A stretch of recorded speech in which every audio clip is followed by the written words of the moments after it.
बताया जा रहा है कि हम तरक्की इसलिए नहीं कर पा रहे कि कुछ ममालिक जो है वो हमारी टांग खींच रहे हैं। रिजवान साहब, ये वही हैं मेरे ख्याल में जिन्होंने पैसे दिए थे और अब वापस मांग रहे हैं, और अच्छा, आपको उनके पास चूंकि देने को है नहीं है। अमेरिका तो हम फतह कर रहे थे क्योंकि वहां तो हमने वर्ल्ड कप जीता था, और बोरिस जॉनसन तो अपना बड़ी है, ठीक है। इसलिए ईरान जो है वो तो हैंडल कर रहा है, जुल्फी बुखारी, वहां पे तो कोई मसला ही नहीं है। हम तो जाके ईरान की जुबान बोलते हैं कि आपके यहाँ दहशतगर्दी हमारे मुल्क से होती है। इंडिया जो है उसकी तो हम जीतने की दुआएं किया करते थे। नमस्कार दोस्तों, प्राउड इंडियन चैनल पे आपका स्वागत है। दोस्तों, दुनिया में कुछ लोग ऐसे भी होते हैं, आपसे उधारी लेने के बाद जब आप उनसे पैसा वापस मांगते हैं तो आपके साथ बर्ताव ऐसे किया जाता है जैसे कि आप खुद ही उधारी मांग रहे हैं। सऊदी अरब और यूएई के साथ भी कुछ ऐसे ही हो रहा है। कुछ साल पहले पाकिस्तान ने सऊदी अरब और यूएई से कर्ज लिया था। अब जब दोनों ही देश कर्ज का पैसा वापस मांगा तो इमरान खान ने एक टीवी चैनल में इंटरव्यू देने के समय कह दिया दोनों ही देश पाकिस्तान का तरक्की बर्दाश्त नहीं कर पा रहा है। चलिए दोस्तों, आज हम देखेंगे कैसे पाक मीडिया अपने ही देश का प्राइम मिनिस्टर पे जमकर मजाक उड़ा रहा है। फारूकी साहब, ये कौन से दो जेलस कंट्रीज हैं? कुछ जगहों पे कुछ एडिटरों ने अपने अखबारात में छपवाया है कि जी दो इस्लामी ममालिक हैं जो पाकिस्तान की टांग खींच रहे हैं। मैं सोच रहा था कि अमेरिका तो हम फतह कर आए थे क्योंकि वहां से तो हमने दो ममालिक हैं जी। अमेरिका तो हम फतह कर आए थे क्योंकि वहां तो हमने वर्ल्ड कप जीता था, और बोरिस जॉनसन तो अपना बड़ी है, ठीक है। इसलिए ईरान जो है वो तो हैंडल कर रहा है, जुल्फी बुखारी, वहां पे तो कोई मसला ही नहीं है। हम तो जाके ईरान की जुबान बोलते हैं कि आपके यहाँ दहशतगर्दी हमारे मुल्क से होती है। इंडिया जो है उसकी तो हम जीतने की दुआएं किया करते थे। चीन जो है उसने सीपैक बहाल कर दिया है, और सऊदी अरब की तो हम गाड़ी चला चुके हैं, तो वो तो हमारा फोन डायरेक्ट लेता था। हमें बताया गया कि प्राइम मिनिस्टर तो छोड़े, वो तो हमारे सरकारी अफसर जो हैं, हमारे आर्मी चीफ जो हैं, उनकी वो जो है वो फोन डायरेक्ट कॉल सुनता है। तो अर्दवान जो है हमारी पार्लियामेंट को खिताब करके गया हुआ है। मुझे समझ नहीं आ रही है ममालिक कौन से हैं जी दो जो कि हमारी तरक्की से जेलस हैं और हमें वापस खींचना चाह रहे हैं। अच्छा, वैसे रजी साहब, हकीकत बात यह है कि मुझे तो प्राइम मिनिस्टर की इस बात से कुछ अंदाजा नहीं हो सका, इसलिए कि आप जिस मुल्क का भी नाम लेंगे, पहली बात तो यह है कि हमारे को बहुत अच्छे कोई मतलब बहुत ज्यादा ऐसे जिसको मिसाली कहा जाता है, इस अरसे में ताल्लुकात वो नहीं रहे, इसलिए कि वो आहिस्ता आहिस्ता खराबी की तरफ गए हैं। हमने सऊदी अरब के साथ अपने ताल्लुकात को हमेशा मिसाली रखा, लेकिन पिछले कुछ अरसे में हमने देखा कि किस तरह उनका टिल्ट जो है, और हमने ओपनली फिर कह भी दिया कि वो भारत की तरफ हुआ है। अभी भारत और यूएई और सऊदी अरब, इनका जो मिलिट्री अलायंस कोई या उनकी तरफ से जो उनको कोऑपरेशन उनका बढ़ने वाला है, इंडियन आर्मी चीफ जाने वाले हैं, तो वहां सऊदी अरब ने जाहिर है कि वो पाकिस्तान से कुछ हमें दूरी महसूस होती है उसमें। यूएई के साथ भी आपके मामलात इस तरह से हैं, लेकिन अगर आप इस्लामी ममालिक की तरफ लेके जाएंगे तो फिर तो आप पे इन्फ्लुएंस करने वाले इस कंट्री के अंदर जो मुल्क हैं वो सऊदी अरब और यूएई है। आप अगर तुर्की की बात करते हैं, अगर कतर की बात करते हैं, तो मुझे नहीं पता कि अंदर कोई ऐसी कोई बात हो गई हो जिसमें ये ममालिक पाकिस्तान से कहीं दूर गए हों। कि मिसाल के तौर पर तुर्की के तो पाकिस्तान से बड़ी अच्छी रिलेशनशिप है। आपने अभी जो आजरबाईजान वगैरह की, आर्मीनिया की जो वहां पे कॉन्फ्लिक्ट हुआ, उसमें बड़ा कहा गया कि ये दोनों मुल्क जो है इनका बड़ा उसमें किरदार रहा है।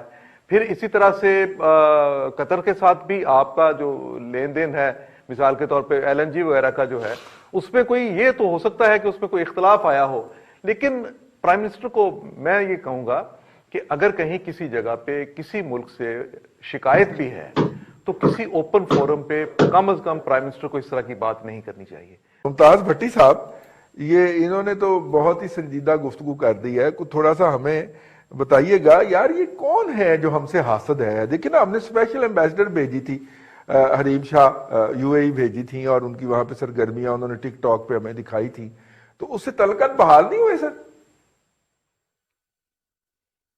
रिजवान साहब, ये वही हैं मेरे ख्याल में जिन्होंने पैसे दिए थे और अब वापस मांग रहे हैं, और आपको उनके पास चूंकि देने को है नहीं है तो आप नाराज हो जाइए। तो हमारे यहाँ पे आपको पता है ना, इधर यही होता है।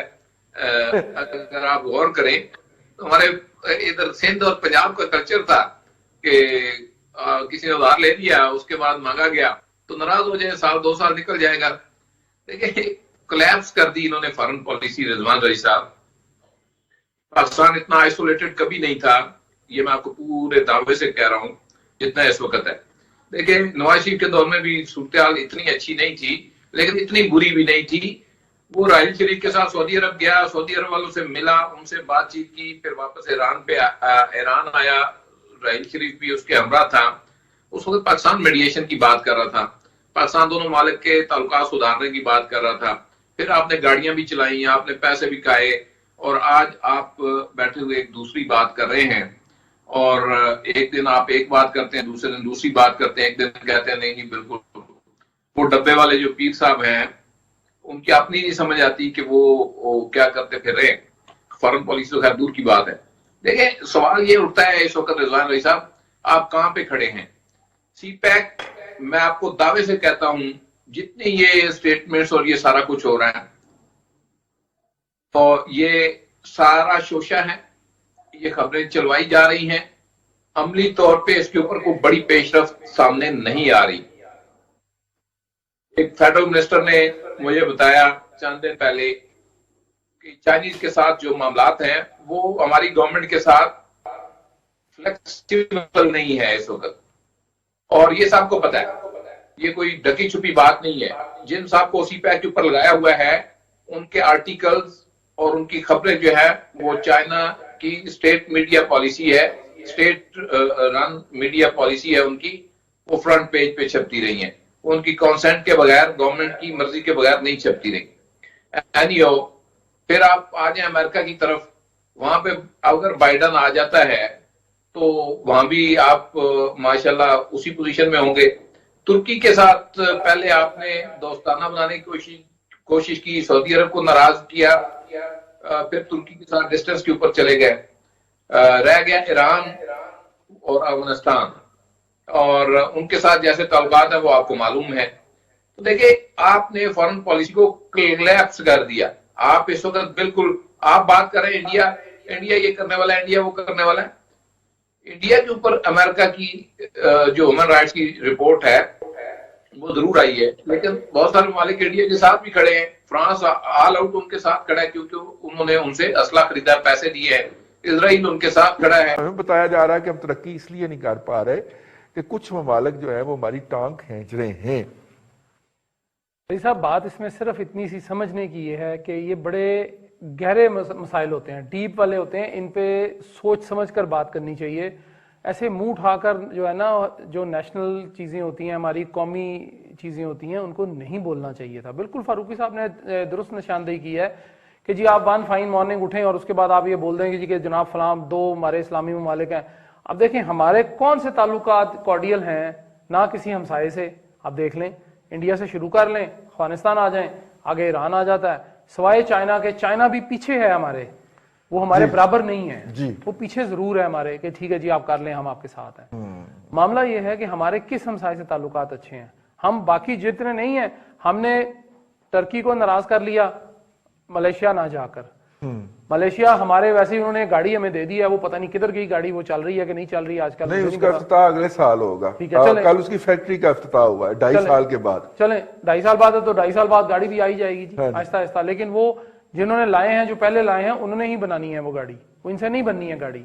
क्योंकि आप एक मुंह उठाते हैं, आप एक बयान दे देते हैं जी कि फलां फलां मुल्क हमारे खिलाफ है या फलां फलां। भट्टी साहब ने भी सही निशानदेही की है कि जो लोगों से, जो उनके पैसे होते हैं, बाद में उनसे नाराज हो जाओ जी कि मैं तो गाली नहीं सुनता, तो वो ठीक है, वो कहते ठीक है जी, फिर रहे, नहीं सुनता तो अब हम क्या करें, इन लोगों को मार तो सकते नहीं है, लड़ सकते नहीं है। मसला रही साहब सिर्फ इतना सा है कि पाकिस्तान की गवर्नमेंट को सिर्फ इतना सोचना चाहिए कि दोस्त बनाने चाहिए, दुश्मनियां छोड़ दें। सही। उनके पास पहले ही कुछ नहीं है हमें, अवाम को, जो 22 करोड़ अवाम जो हम पिस रहे हैं हमें देने के लिए।